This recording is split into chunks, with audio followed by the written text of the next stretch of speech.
तो बीजेपी की जन विश्वास यात्रा जो अंबेडकर नगर से शुरू हुई थी उसे लखनऊ में खत्म होना है, लेकिन इस दौरान बस्ती में जेपी नड्डा इस वक्त कुछ बोल रहे हैं, सुनवाते हैं।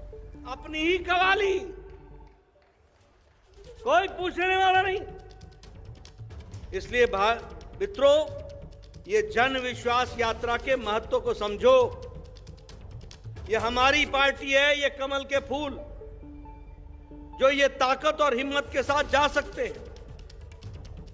और हम ये भी कहना चाहते हैं कि हमने लोगों को जोड़ा है, उन्होंने लोगों को बांटा है। हमने लोगों को कहा सबका साथ, सबका विकास, सबका विश्वास, सबका प्रयास।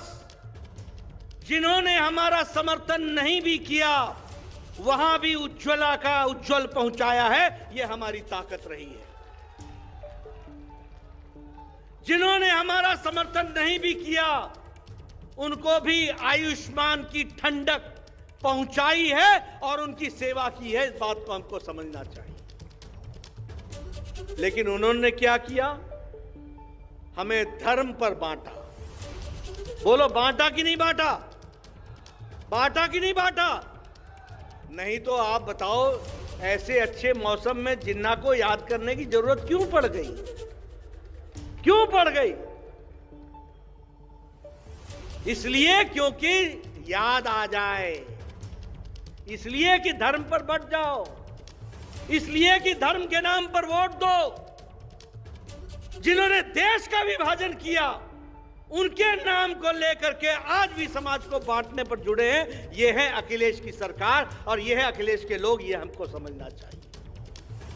आप बताइए, जाति के नाम पर बांटा कि नहीं बांटा? बांटा कि नहीं बांटा? पूछा कि नहीं तुम अगड़े हो कि पिछड़े हो?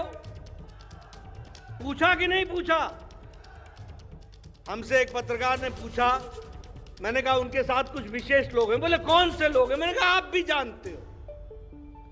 यह जातियों में बांटने का काम आपका है। हम अपने मुंह से इस तरीके के शब्द नहीं निकालते हैं। हम कहते हैं सबका साथ, सबका विकास, सबका विश्वास, सबका प्रयास। आप देखिए, इन्होंने सिर्फ परिवार का ही स्वार्थ सिद्ध किया कि नहीं किया? सिर्फ परिवार का। हमने सबका ख्याल रखा, सबको बढ़ाया। इन्होंने परिवार का ही स्वार्थ सिद्ध किया और झूठे वायदे। आजकल अखिलेश जी बहुत बड़ी बड़ी बातें कर रहे हैं, लेकिन आखिर उनका अतीत क्या है? उनका इतिहास क्या है? जब वो मुख्यमंत्री थे तो उन्होंने दिया क्या है? ये अतीत ही तय करता है कि भविष्य में कोई क्या करेगा। योगी जी की सरकार ने मोदी जी के आशीर्वाद से जो पिछले 5 साल में किया है, वही ताकत बनेगा कि हम अगले 5 साल में क्या करने वाले हैं, यह तय करेगा। इसको हमको तय करना चाहिए।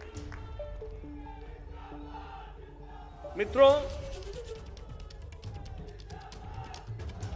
मैं दूसरी राजनीति की बारीकी आपको समझाना चाहता हूं। मोदी जी के आने के बाद फर्क क्या पड़ा? फर्क यह पड़ा कि जो वोट बैंक पॉलिटिक्स करते थे, वोट बैंक की पॉलिटिक्स, उनकी आजकल हालत खराब है।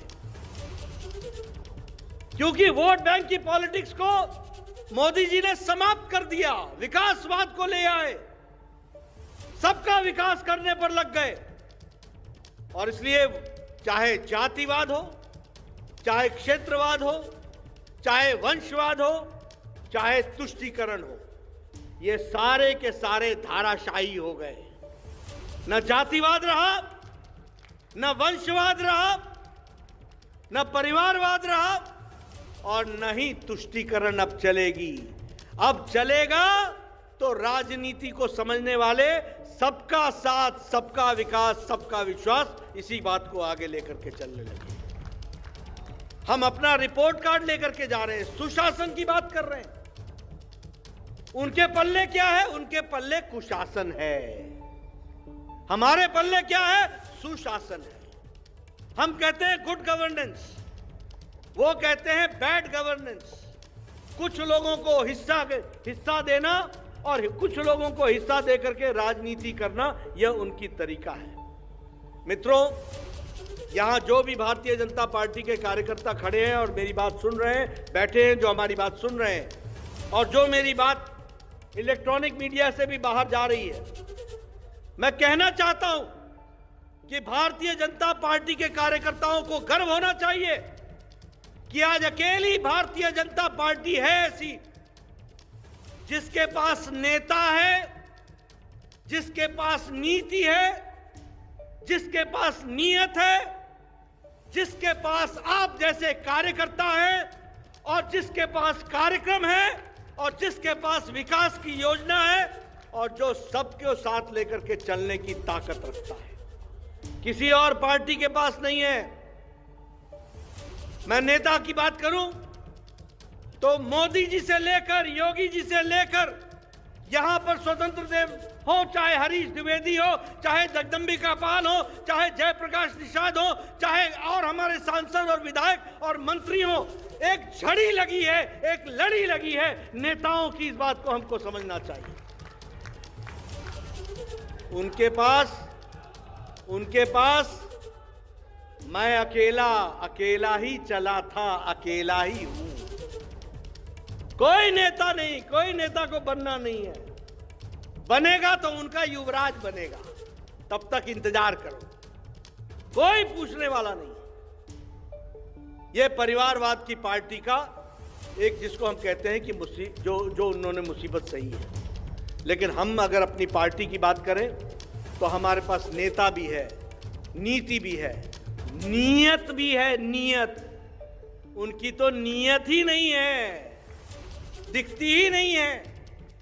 हमारे पास कार्यकर्ता है, उनके पास तो वो हैं जिनको ये लालच लगा हुआ है कि अगर उनकी सरकार आती है तो थाना तुम्हारा, सब डिवीजन तुम्हारा, फलाना तुम्हारा, ये तुम्हारा। ये माफिया राज के लोग हैं, ये कार्यकर्ता नहीं है। ये ध्यान में रखना, इस बात को हमको समझना चाहिए। मित्रों, हमारे यहां इस चुनाव में फर्क साफ दिखता है। मोदी जी के जमाने में और योगी जी के जमाने में आज सीधे पैसा लोगों के खाते में जाता है, सीधा पैसा उनके खाते में जाता है। और जब अखिलेश का जमाना था तो सीधा पैसा उनके खाने के लिए जाता था, वही खाया करते थे, अपना ही उपयोग करते थे, किसी और का उपयोग नहीं करते थे। जनधन योजना के तहत जब लोगों ने मजाक उड़ाया कि मोदी जी क्या जनधन योजना चला रहे हो, अरे कोरोना के दौरान 20 करोड़ महिलाओं को 500 रुपए पूरे 3 महीना लॉकडाउन में सीधा पैसा उनके खाते में पहुंचाया। यह मोदी जी की योजना रही, इसको भी हमको ध्यान में रखना चाहिए। मित्रों, यह परिवर्तन है। कल मुझे पता लगा, योगी जी बोल रहे थे और उसके पहले अखिलेश जी बोल रहे थे हम इतने यूनिट बिजली मुफ्त देंगे। अरे जो बिजली ही नहीं दे सका वो बिजली के बिल को मुफ्त कहां करेगा, इसको भी समझना चाहिए। ये तो मोदी जी हैं और उसको योगी जी ने इंप्लीमेंट किया है। बोलो, 24 घंटा बिजली रहती है कि नहीं रहती है? रहती है कि नहीं रहती है? जब मोदी जी ने कहा था कि 56 इंच का सीना चाहिए तो इन लोगों ने उपहास उड़ाया था। आज दावे के साथ कहते हैं कि उत्तर प्रदेश में 24 घंटा बिजली रहती है। यह योगी जी ने करके दिखाया, मोदी जी के आशीर्वाद से। यह हमको समझना चाहिए। 2,81,000 घरों में, 81 लाख घरों में बिजली थी ही नहीं। 2,81 लाख घरों में बिजली नहीं थी। 18,000 गांव में भारत में बिजली नहीं थी। मोदी जी ने 18,000 गांव में 1,000 दिन में बिजली पहुंचाई और 2,81,00,000 घरों को बिजली पहुंचाई। ये हमको समझना चाहिए, ये हमको ध्यान में रखना चाहिए।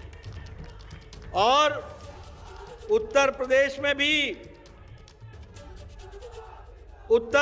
में भी 80 लाख ऐसे घर थे जहां बिजली नहीं थी, उनको भी बिजली पहुंचाने का काम योगी जी ने सौभाग्य योजना के तहत किया। यह हमको हमेशा ध्यान में रखना चाहिए।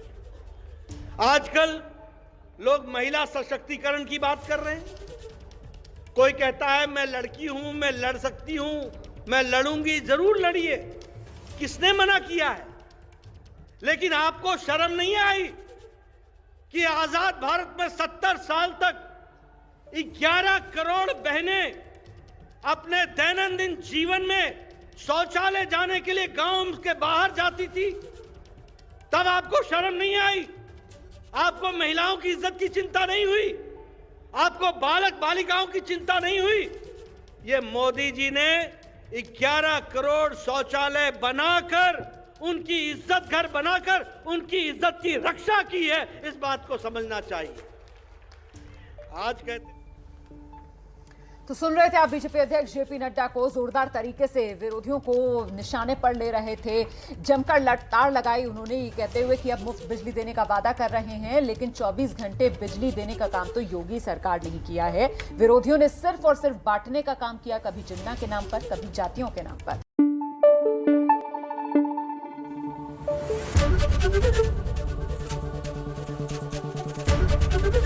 एबीपी न्यूज आपको रखे आगे।